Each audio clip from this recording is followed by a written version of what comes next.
శ్రీ మహాగణాధిపతయే నమః. శ్రీ గురుభ్యో నమః. శ్రీ సరస్వత్యై నమః. అందరికీ నమస్కారం. వాగ్దేవి సరస్వతి ఛానల్కి స్వాగతం.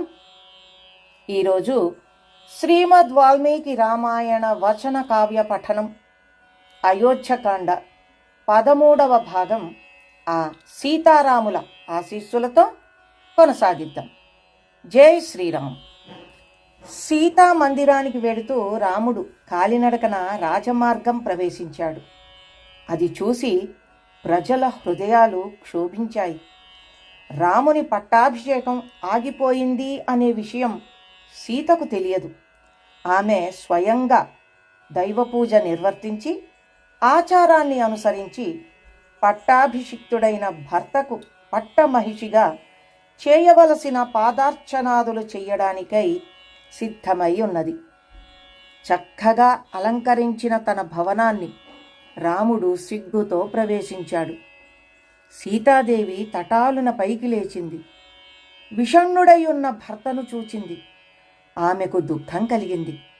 రాముడు విచారిస్తున్నాడు. అతనికి చెమటలు పోస్తున్నవి.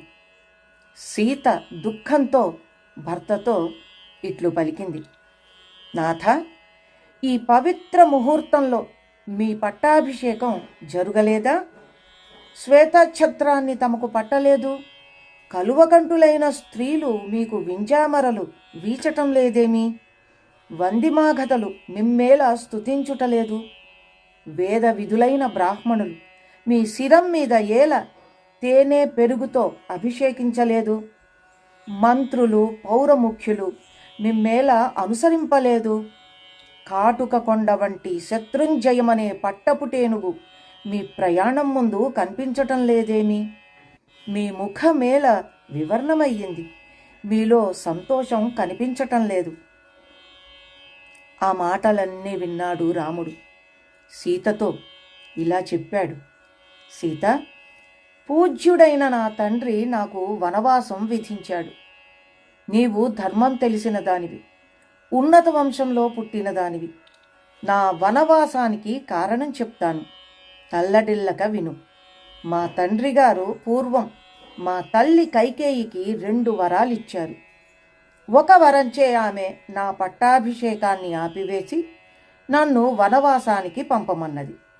ఇంకొక వరంచే భరతుడి పట్టాభిషేకం కోరుకున్నది. ఆ ధర్మానికి నా తండ్రి కట్టుబడి అంగీకరించాడు. నేను 14 ఏండ్లు అడవిలో ప్రవర్తించాలి. నేను అడవికి పోతూ నిన్ను చూడడానికి వచ్చాను. నీవు భరతుని దగ్గర నన్ను గొప్పగా పొగడకు. బుద్ధిమంతులు తమ ఎదుట ఇతరులను స్తుతించటం సహించరు. నీవు భరతుడిచే విశేషంగా పోషింపదగిన దానవు కావు. సామాన్యంగా మాత్రమే ఉండదగిన దానవు. నీ ప్రవర్తనంతో దశరథుణ్ణి భరతుణ్ణి కూడా సంతోషపెట్టవలసింది. నేనడవికి ఇప్పుడే పోతున్నాను. నీవు నా యందు స్థిరానురాగం కలిగి ఉండు. నేను అడవిలో మునులను సేవిస్తూ ఉంటే నీవు వ్రతాలు ఉపవాసాలు నిర్వహిస్తూ ఇక్కడనే ఉండు. నీవు ఉదయకాలం లేచి దేవతలకు నమస్కరించిన తరువాత మా తండ్రికి నమస్కరించు. వృద్ధయైన నా తల్లి కృషించకుండా నీవు కాపాడాలి. నా తల్లి కౌసల్యకే కాక నా తల్లులందరికీ ప్రణమిల్లు. భరతునితో తోబుట్టువుల, శత్రుఘ్నుని బిడ్డలా భావించుకో. భరతునితో విరోధం పెట్టుకోకు. రాజులు తమను ఆరాధించే వారిని ప్రేమిస్తారు. వ్యతిరేకించే కొడుకునైనా పరిత్యజిస్తారు. ప్రీతి పాత్రురాలవైన సీత, ఎవ్వరికీ బాధ కలిగించకుండా నీవిచ్చటనే నివసించు. నేను అరణ్యాలకి పోతున్నాను. ఇదే నా మాట. ఆ మాటలకి కోపమంటే తెలియని సీతకు రామునిపై ప్రేమతో కోపం వచ్చింది.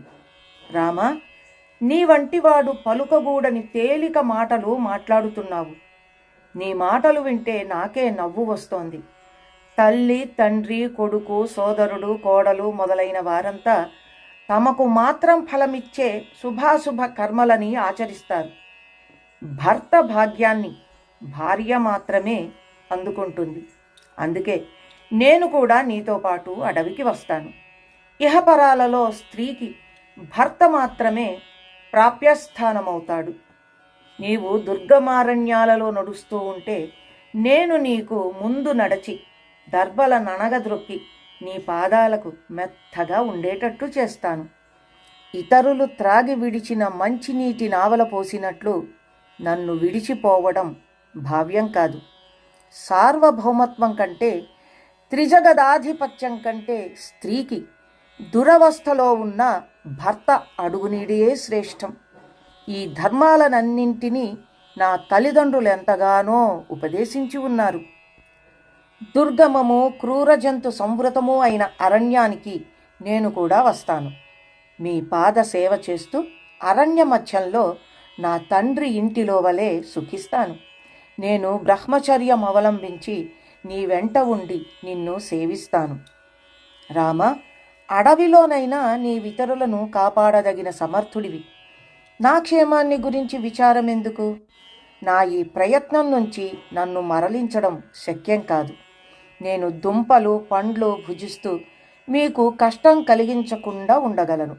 నీతో కలిసి అరణ్యంలో నదులు, కొండలు, తటాకాలు నిర్భయంగా చూడగలుగుతాను. హంసలు, నీళ్ల కోళ్లతో నిండిన కమలాకరాలను నీతో కలిసి దర్శిస్తాను. వాటిలో స్నానం చేస్తాను.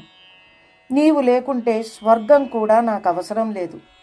నీతో కోట్ల సంవత్సరాలైనా ఉండగలుగుతాను. నీ యందు అనురక్తి కలిగిన దాన్ని. నన్ను నీవు విడిచిపోతే నేను మరణించడం నిశ్చయం. తప్పక నీ వెంట తీసుకుని పోవలసింది. నా రాక వల్ల నీకెలాంటి బాధ కలుగదు. ఈ విధంగా సీత చెప్పే మాటలు విన్నాడు రాముడు. ఇంతటితో శ్రీమద్ వాల్మీకి రామాయణ వచన కావ్య పఠనం అయోధ్యకాండ 13వ భాగం కూడా ముగిసింది. జై శ్రీరామ్.